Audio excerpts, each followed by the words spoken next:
Hello दोस्तों, स्वागत है आपका आपके अपने यूट्यूब चैनल रिलाज जीके जीएस में। दोस्तों आज हम बात करने वाले हैं मौलिक अधिकार के बारे में। जी हाँ दोस्तों, मौलिक अधिकार जो कि भारतीय संविधान द्वारा भारत के प्रत्येक नागरिक को प्राप्त है, उन सभी से संबंधित वैसे सभी प्रश्न के बारे में हम बात करेंगे जो कि एग्जाम में हर साल रिपीट करके पूछा ही जाता है। चाहे वो एसएससी का एग्जाम हो, रेलवे का एग्जाम हो या किसी प्रकार का कॉम्पिटेटिव एग्जाम हो, जीके सेक्शन में मौलिक अधिकार से संबंधित पूछे जाने वाले सभी प्रश्नों का हम विश्लेषण करेंगे यहाँ पर, उसके बारे में देखेंगे। तो चलिए दोस्तों, वीडियो को शुरू करते हैं। उससे पहले आपसे रिक्वेस्ट है, अभी तक अगर आपने हमारे चैनल को सब्सक्राइब नहीं किया है तो लाल बटन को दबाकर चैनल को सब्सक्राइब करें, साथ ही वीडियो को ज़्यादा शेयर तथा लाइक करें। तो सबसे पहले देखते हैं, जैसा कि आप पढ़ पा रहे हैं, संविधान का मैग्ना कार्टा किसे कहा जाता है। दोस्तों वेरी वेरी इंपॉर्टेंट क्वेश्चन है, वीवीआई क्वेश्चन है, यह हर साल यह देखने को मिल जाता है। संविधान का मैग्ना कार्टा किसे कहा जाता है। दोस्तों मौलिक अधिकार को संविधान का मैग्ना कार्टा कहा जाता है। उसके बाद बात करते हैं अगले प्रश्न की तरफ। अगला प्रश्न, मौलिक अधिकार का वर्णन किस भाग में किया गया है। जी हाँ दोस्तों, मौलिक अधिकार जो कि भारतीय संविधान द्वारा सभी को प्राप्त है, उसका वर्णन भारत संविधान के किस भाग में किया गया है दोस्तों। तो संविधान के भाग 3 में मौलिक अधिकार का वर्णन किया गया है। इसी संविधान के भाग 3 के तहत प्रत्येक नागरिक को उसका मौलिक अधिकार प्राप्त है। उसके बाद बात करते हैं अगले प्रश्न की। अगला, मौलिक अधिकार किस अनुच्छेद में है। जी हाँ दोस्तों, भारत के संविधान का जो मौलिक अधिकार है वह किस अनुच्छेद में दिया गया है। दोस्तों अनुच्छेद 12 से लेकर 35 तक। जी हाँ, अनुच्छेद 12 से लेकर 35 तक मौलिक अधिकार का वर्णन किया गया है।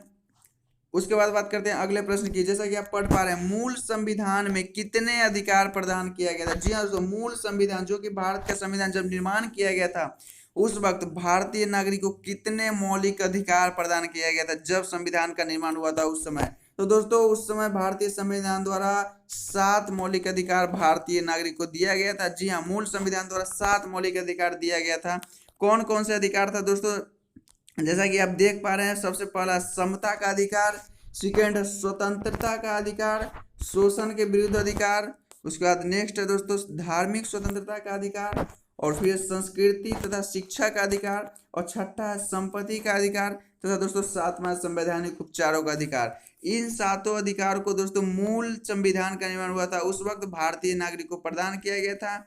जैसा कि आप देख पा रहे हैं, इसी सातों जो दोस्तों अधिकार है इसको मूल संविधान में दिया वर्णन किया गया था। परंतु उसके बाद दोस्तों एक मौलिक अधिकार को हटा दिया गया था, उसके बारे में हम देखते हैं, संपत्ति के अधिकार। जी हाँ दोस्तों, संपत्ति का जो अधिकार है जो कि भारतीय संविधान में मूल संविधान द्वारा प्रदान किया गया था, जैसा कि आप देख पा रहे हैं संपत्ति का अधिकार, इसको दोस्तों हटा दिया गया था भारतीय संविधान द्वारा। कब हटा दिया गया दोस्तों, 44वें संविधान संशोधन में। जी हाँ, 44वें संविधान संशोधन जब किया गया था, उसके तहत संपत्ति के अधिकार को भारतीय संविधान से प्रत्येक नागरिक को मौलिक अधिकार के रूप में से हटा दिया गया था दोस्तों, और उसको एक कानूनी अधिकार बना दिया गया था। वह कानूनी अधिकार किस भाग में और किसके तहत बनाया गया, उसके बारे में भी आगे देखेंगे दोस्तों। उससे पहले आपको बता दें, अगर आप इस वीडियो का जो इसका पीडीएफ लेना चाहते हैं तो आप हमारे टेलीग्राम चैनल को ज्वाइन कर सकते हैं। दिलराज जीके जीएस सर्च मारिएगा टेलीग्राम चैनल पर, तो वहाँ से आप ज्वाइन कर सकते हैं।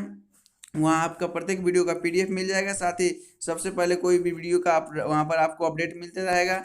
और साथ ही हमारे यूट्यूब चैनल को सब्सक्राइब करके बेल आइकन भी दबा लें, ताकि जो भी वीडियो आए उसका नोटिफिकेशन सबसे पहले आप तक पहुँचता रहे। हम इस यूट्यूब चैनल पर प्रत्येक बार बार पूछे जाने वाले प्रश्नों का टॉपिक वाइज विश्लेषण करते हैं और उसके बारे में देखते हैं दोस्तों। अभी आपको दोस्तों, जैसा कि आपने देखा, एक अधिकार को हटा देने के बाद अभी भारतीय संविधान में 6 अधिकार प्राप्त है वर्तमान में भारतीय नागरिक को। तो उसी के बारे में हम देखेंगे कौन कौन से अधिकार और किस अनुच्छेद के तहत प्राप्त है। जी हाँ दोस्तों, मूल अधिकार था, मौलिक अधिकार और संबंधित अनुच्छेद के बारे में भी देखेंगे दोस्तों। समता का अधिकार, जी हाँ, समता का अधिकार भारतीय संविधान के अनुच्छेद 14 से 18 के अंतर्गत समता का अधिकार दिया गया है दोस्तों। अनुच्छेद 14 से लेकर 18 तक इसका वर्णन किया गया है। उसके बाद स्वतंत्रता का अधिकार। जी हाँ दोस्तों, स्वतंत्रता का अधिकार जिसके आधार भारत के प्रत्येक नागरिक को स्वतंत्रता दी गई है। तो दोस्तों यह अनुच्छेद 19 से 22, जी हाँ, आर्टिकल 19 से 22 तक में स्वतंत्रता के अधिकार का वर्णन किया गया है। यह अक्सर एग्जाम में दोस्तों देखने को मिल जाता है, स्वतंत्रता का अधिकार किस अनुच्छेद के अंतर्गत किसका वर्णन किया गया है। उसके बाद नेक्स्ट दोस्तों, शोषण के विरुद्ध अधिकार। जी हाँ दोस्तों, शोषण के विरुद्ध किसी भी भारतीय नागरिक का किसी प्रकार का शोषण किया जा रहा है तो उसके विरुद्ध आवाज उठाने का, उसके विरुद्ध दोस्तों उसको अनुच्छेद 23 और 24 में दोस्तों उसके विरुद्ध अधिकार प्राप्त है प्रत्येक भारतीय नागरिकों को। उसके बाद बात करते हैं अगला अगला धार्मिक स्वतंत्रता का अधिकार। जी हाँ दोस्तों, हमारा देश एक धर्मनिरपेक्ष देश है दोस्तों। धार्मिक स्वतंत्रता का अधिकार दिया गया अनुच्छेद 25 से लेकर 28 तक। जी हाँ, भारतीय संविधान के अनुच्छेद 25 से लेकर 28 तक धार्मिक स्वतंत्रता के बारे में वर्णन किया गया है। अक्सर एग्जाम में यह प्रश्न देखने को मिलता है। उसके बाद संस्कृति और शिक्षा का अधिकार। जी हाँ, किस अनुच्छेद के तहत संस्कृति और शिक्षा का अधिकार भारतीय नागरिक को प्राप्त है दोस्तों? अनुच्छेद 29 और 30। जी हाँ, आर्टिकल 29 और 30 के तहत संस्कृति और शिक्षा का अधिकार प्राप्त है। उसके बाद संवैधानिक उपचारों का अधिकार बहुत ही इंपॉर्टेंट है दोस्तों। बीबीआई क्वेश्चन है, एग्जाम में यह पूछा ही जाता है और पूछा भी जाएगा, बहुत संभावना है इसकी। संवैधानिक उपचारों का अधिकार अनुच्छेद 32 के तहत संवैधानिक उपचारों का अधिकार प्राप्त है। अनुच्छेद 32 में इसका वर्णन किया गया है।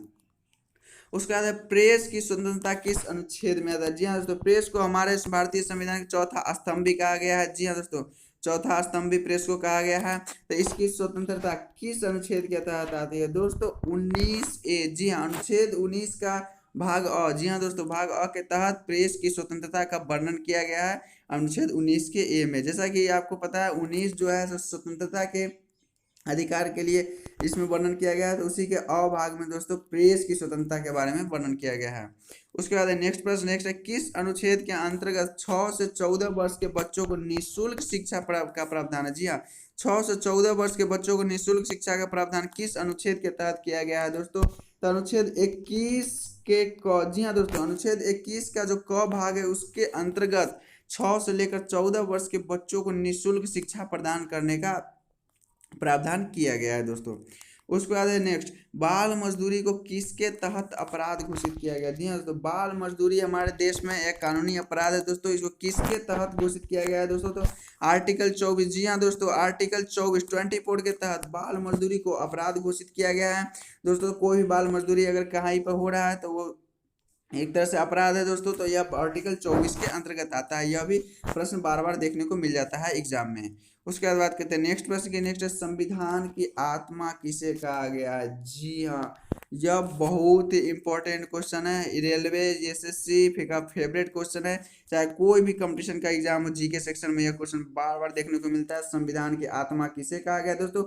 संवैधानिक उपचार के अधिकार, जो कि भारतीय नागरिक को यह अधिकार प्राप्त है। छठा अधिकार वर्तमान में आपने देखा, संवैधानिक उपचार का अधिकार दोस्तों। इसको संविधान की आत्मा भी कहा गया है डॉक्टर भीमराव अंबेडकर। जी हाँ दोस्तों, डॉक्टर भीमराव अंबेडकर द्वारा संविधान की आत्मा कहा गया है संवैधानिक उपचार के अधिकार को।